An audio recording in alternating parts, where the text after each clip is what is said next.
What is Is NGT? when a narrow feeding tube is inserted through your nose and down into your stomach. So it is in the stomach, and the tube can be used to administer fluids, medications, and liquid food to you. The fluid has complete with nutrients delivered directly to the stomach. So what are the benefits of nasogastric tube feeding? So NG feeding can provide you with the fluids and nutritions your body needs while you are unable to eat or drink adequate amounts. This may be because you have swallowing difficulties or problems, or you have a poor appetite, among other reasons. Nasogastric tube feeding is safe procedure, however, it may carry certain risks as the tube could be misplaced when it's being inserted and may enter the lung, or the tube could be displaced once it is inserted. Procedure: assemble equipment, check amount of concentration, type, and frequency of tube feeding on the patient's chart, check expiration date of formula. Outdated formula may be contaminated. Equipment, we have here tubing, feeding bag with tubing. The next, we also have here water, feeding solution, and we also need to have paper towels, syringe, large syringe, 50 ml, measuring cup, water-soluble lubricant, pH indicator, gloves. We also have here our gloves, and for checking the for abdominal assessment, we will need to have the stethoscope, and we also need to have mask for our PPE. And that's all. So for our next procedure, perform hand hygiene and put on PPE if indicated. So next, we need to identify the patient. Pwede po ba, ma'am, malaman yung pangalan niyo? Okay po, ma'am. Pwede po. Anong pangalan niyo, ma'am? Diana Gila po din po. Pwede pong matignan yung identification band, ma'am. Sige po. Anong date ko po kayo na ipanganak, ma'am? May 2000 po. Okay, thank you po, ma'am. The next procedure is to explain the procedure to the patient and why this intervention is needed. Answer any question as needed. It is important to gain trust and patient's participation. Nasogastric feeding is when a narrow feeding tube is inserted through your nose and down into your stomach, right into your stomach. The tube can be administered or used to administer fluids, medications, and liquid food to you, complete with nutrients delivered directly to your stomach. So, next procedure is to assemble equipment on overbed table within reach.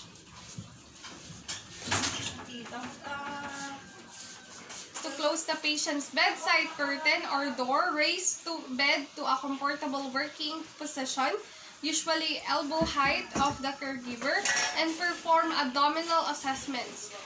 It is needed to provide privacy in closing the curtains and door. Position patient with head of bed elevated at least 30 to 45 degrees or as near normal position for eating as possible. Semi-Fowler's position or full Fowler's position prevents aspiration, pneumonia, and possible death due to pulmonary complications. Put on gloves and pin tube from patient's gown. Verify the position of marking on the tube at the nostril. Measure length of exposed tube and compare with the documented length.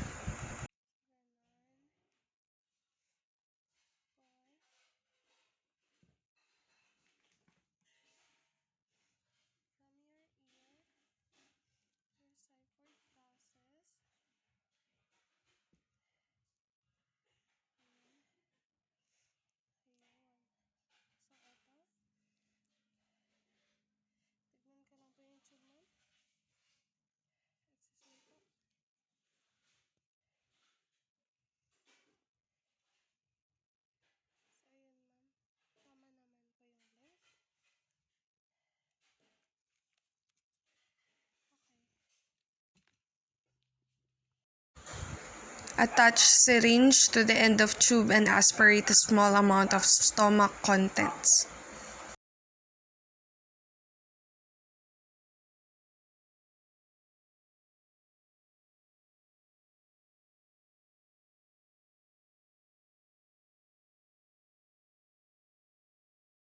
Check the pH.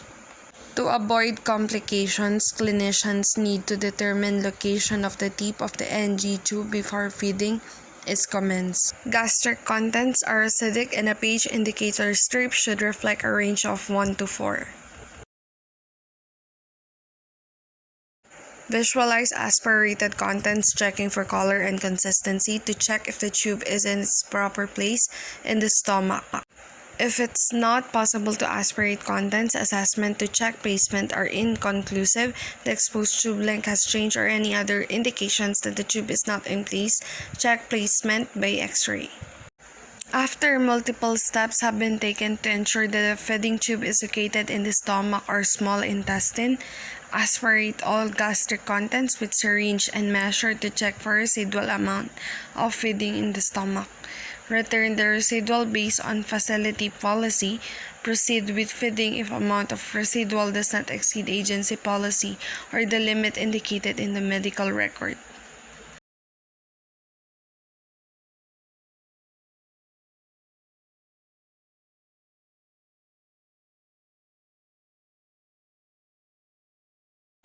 Flush tube with 30 ml of water for irrigation.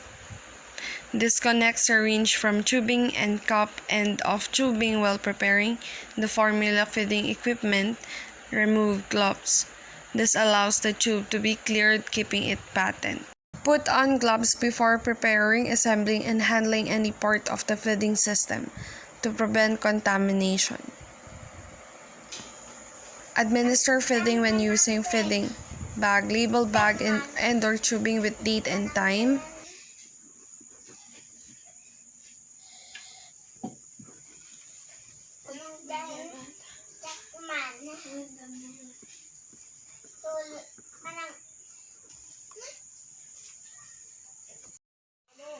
Hang on IV pole and adjust to about 12 to 18 inches above the stomach. Clamp tubing. Formula clears air from the tubing and prevents it from entering the stomach. Check the expiration date of the formula. Clean top of feeding container with a disinfectant before opening it. Pour formula into feeding bag and allow solution to run through tubing. Close clamp.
Attach feeding setup to feeding tube, open clamp, and regulate drip according to the medical order or allow feeding to run in over 30 minutes.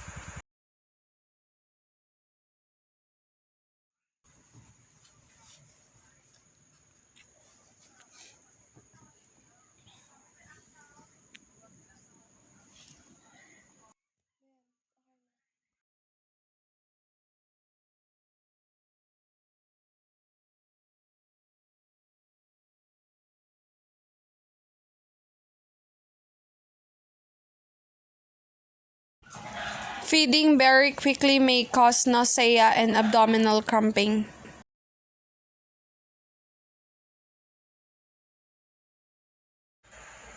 Add 30 to 60 ml or 1 ounce of water for irrigation 2. Feeding bag when feeding is almost completed and allow it to run through the tube.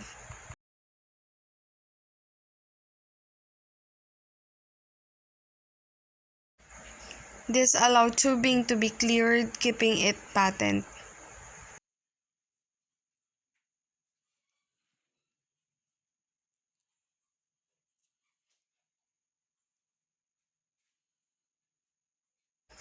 Clamp tubing immediately after water has been instilled. Disconnect feeding setup from feeding tube.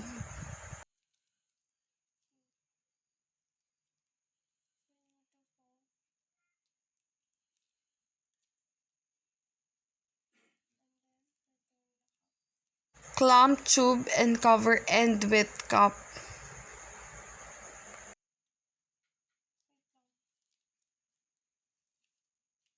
Clamping after feeding is completed prevents air from entering the stomach.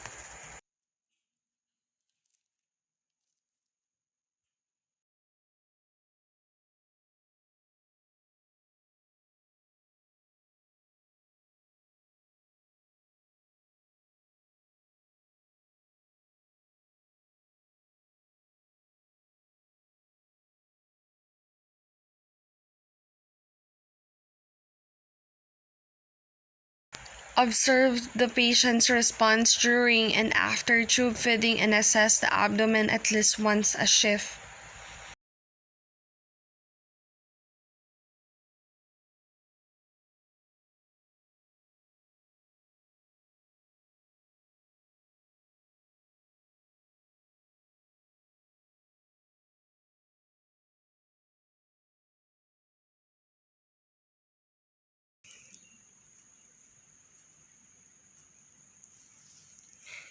So, ma'am, panatilihin po natin na naka-upright position po tayo, ma'am. Para po hindi po pumunta sa lungs natin. Have the at patient makaparoon remain sa in upright daluyan ng position hangin for at natin, least yung 1 hour solution after ang feeding. nilagay natin Elevated solution, position ma'am, prevents the kanila. client from aspiration of feeding solution into the lungs. Remove equipment and return patient to position of comfort. Remove gloves, raise side rail, and lower bed. Ma'am, Put on gloves, wash and clean equipment or replace according to agency policy. Remove gloves. Remove additional PPE if used. Perform hand hygiene.